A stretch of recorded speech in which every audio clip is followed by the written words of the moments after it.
আসসালামু আলাইকুম ও রাহমাতুল্লাহ। জানিয়ে দিব এই মাত্র পাওয়া বাংলা সংবাদ। শুরুতেই সংবাদ শিরোনাম, এরপর বিস্তারিত। সুষ্ঠু নির্বাচনে জার্মানির সহায়তা চাইলেন জামায়াত আমির। জাপা সহ ১৪ দলের মনোনয়ন বাতিল চায় জুলাই ঐক্য। ড ইউনুস ও ভোলকার তুর্ক ফোনালাপ, গুজব মোকাবেলায় সহায়তার আশ্বাস। নির্বাচন থেকে সরে দাঁড়ানো একরামুজ্জামানকে দলে ফেরাল বিএনপি। এতক্ষণ শুনছিলেন সংবাদ শিরোনাম, এখন শুনবেন বিস্তারিত। তবে তার আগে আপনাদের কাছে একটি ছোট্ট রিকোয়েস্ট থাকবে, নিয়মিত দেশের সকল আপডেট সংবাদগুলো সবার আগে পেতে চ্যানেলটি সাবস্ক্রাইব করুন। জামায়াতে ইসলামীর আমির ডা শফিকুর রহমানের সঙ্গে সাক্ষাৎ করেছেন ঢাকায় নিযুক্ত জার্মানির রাষ্ট্রদূত রুডিগার লৎস।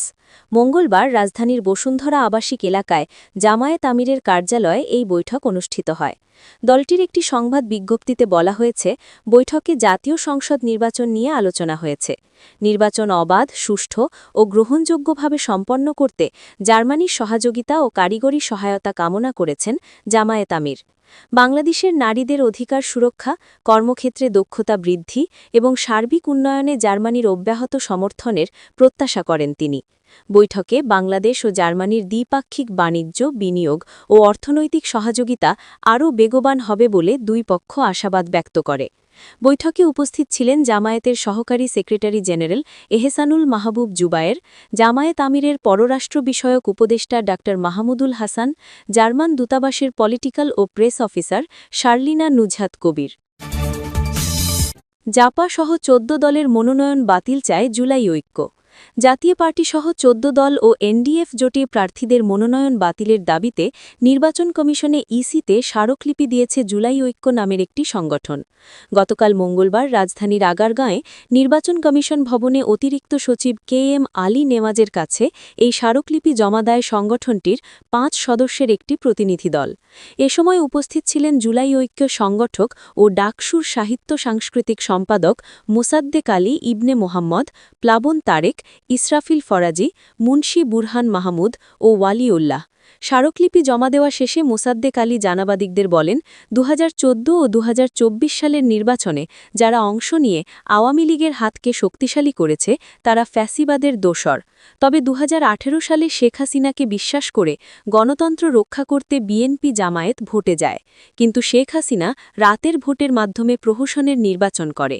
তাই ২০১৮ সালের ভোট ডাকাতির নির্বাচনকে ২০১৪ ও ২০২৪ সালের নির্বাচনের সঙ্গে যেন না মেলানো হয়। তিনি বলেন, জাপার মনোনয়ন বাতিলের দাবিতে সম্প্রতি তারা হাইকোর্টে রিট দায়ের করেছেন, যেখানে একটি রুল দেওয়া হয়েছে। আশা করি হাইকোর্ট খুব শিগগিরই তাদের মনোনয়ন বাতিল করবেন। জুলাই ঐক্যের স্মারকলিপিতে বলা হয়, গত ১৬ বছর জাতীয় পার্টিসহ আওয়ামী লীগের সহযোগীরা বাংলাদেশে যত গুম, খুন, গণহত্যা ঘটিয়েছে, প্রকাশ্যে তার পক্ষে সহযোগিতা করেছে ১৪ দল। ভারতীয় প্রেসক্রিপশনে তারা বাংলাদেশ বিরোধী সব ধরনের কাজে লিপ্ত ছিল। ২৪-এর গণ অভ্যুত্থানের স্পিরিট ধারণকারী জোট জুলাই ঐক্যের দাবি, অবিলম্বে গণহত্যাকারীদের মনোনয়ন বাতিল করতে হবে। সংগঠনটির নেতারা অবৈধ অস্ত্র উদ্ধার এবং নির্বাচন কমিশনের উপর সব রাজনৈতিক দলের বিশ্বাস ও আস্থা ফিরিয়ে আনে অবাধ, সুষ্ঠু ও নিরপেক্ষ নির্বাচন আয়োজনের আহ্বান জানান। এদিন দুপুর ১২:৩০টার দিকে নির্বাচন কমিশন সংলগ্ন আগারগাঁও মেট্রো স্টেশনের নিচে জড়ো হতে থাকেন জুলাই ঐক্যের নেতাকর্মীরা। এরপর মিছিল সহকারে নির্বাচন কমিশন ভবন অভিমুখে রওনা হন তারা। মিছিলটি নির্বাচন কমিশন ভবন সংলগ্ন ইসলামিক ফাউন্ডেশনের সামনে এলে পুলিশ আটকে দেয়। এরপর ৫ সদস্যের প্রতিনিধি দল কমিশন ভবনে ইসির অতিরিক্ত সচিব KM আলী নেওয়াজের কাছে স্মারকলিপি জমা দেয়। ড ইউনুস ও ভোলকার তুর্ক ফোনালাপ, গুজব মোকাবেলায় সহায়তার আশ্বাস। অন্তর্বর্তী সরকারের প্রধান উপদেষ্টা অধ্যাপক ডা মোহাম্মদ ইউনুস জাতিসংঘের মানবাধিকার বিষয়ক হাই কমিশনার ভোলকার তুর্কের সঙ্গে ফোনে কথা বলেছেন। মঙ্গলবার এই ফোনালাপে আসন্ন নির্বাচনকে কেন্দ্র করে ভুল তথ্য ও গুজব মোকাবেলায় জাতিসংঘের মানবাধিকার কার্যালয়ের সহায়তা চেয়েছেন প্রধান উপদেষ্টা।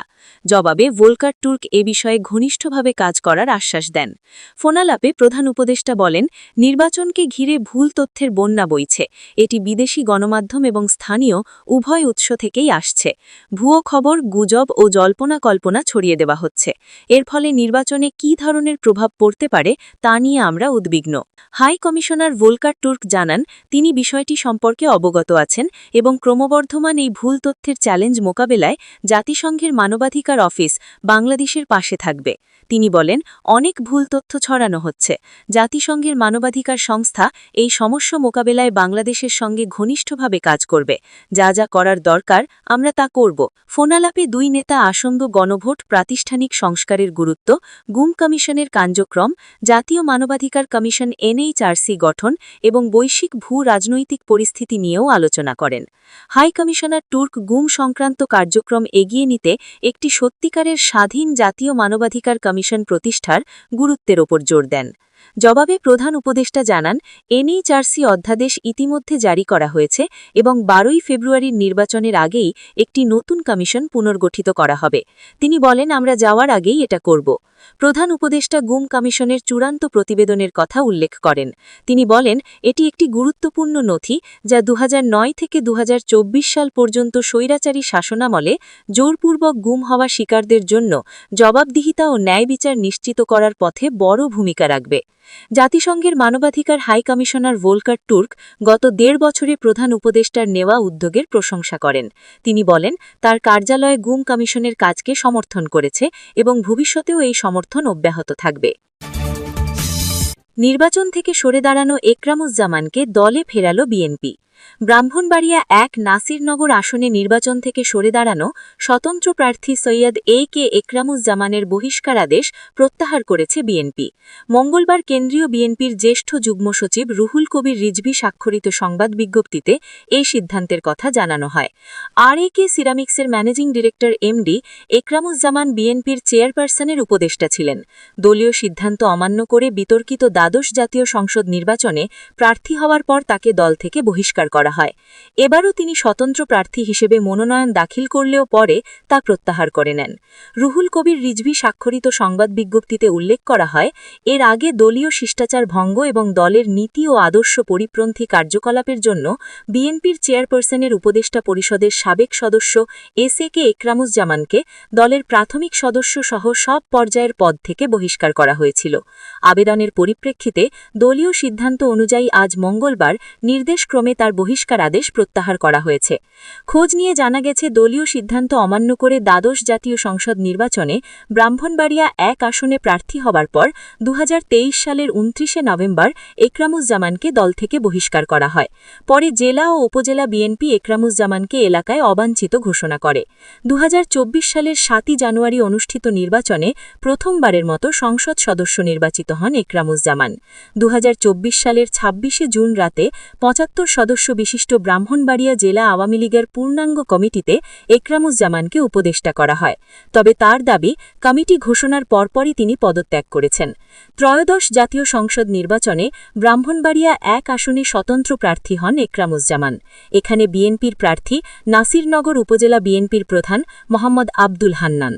দলীয় সূত্রে জানা গেছে, 8 জানুয়ারি দুপুর রাজধানীর গুলশান কার্যালয়ে বিএনপির ভারপ্রাপ্ত চেয়ারম্যান তারেক রহমানের সঙ্গে একরামুজ্জামানের দেখা হয়। নানা বিষয়ে তাদের আলোচনা হয়। ওই দিন রাতেই তিনি ফেসবুকে একটি ভিডিও বার্তায় ধানের শীষের সমর্থনে প্রার্থিতা প্রত্যাহারের ঘোষণা দেন। পরদিন 9 জানুয়ারি ব্রাহ্মণবাড়িয়ার জেলা রিটার্নিং কর্মকর্তা ও জেলা প্রশাসকের কাছে নিজের প্রার্থিতা প্রত্যাহারের জন্য লিখিত আবেদন করেন। প্রিয় দর্শক, ভিডিওটি কেমন লেগেছে অবশ্যই কমেন্ট বক্সে জানাবেন। নতুন ভিডিও সবার আগে পেতে চ্যানেলটি সাবস্ক্রাইব করে আমাদের সাথেই থাকবেন। ধন্যবাদ।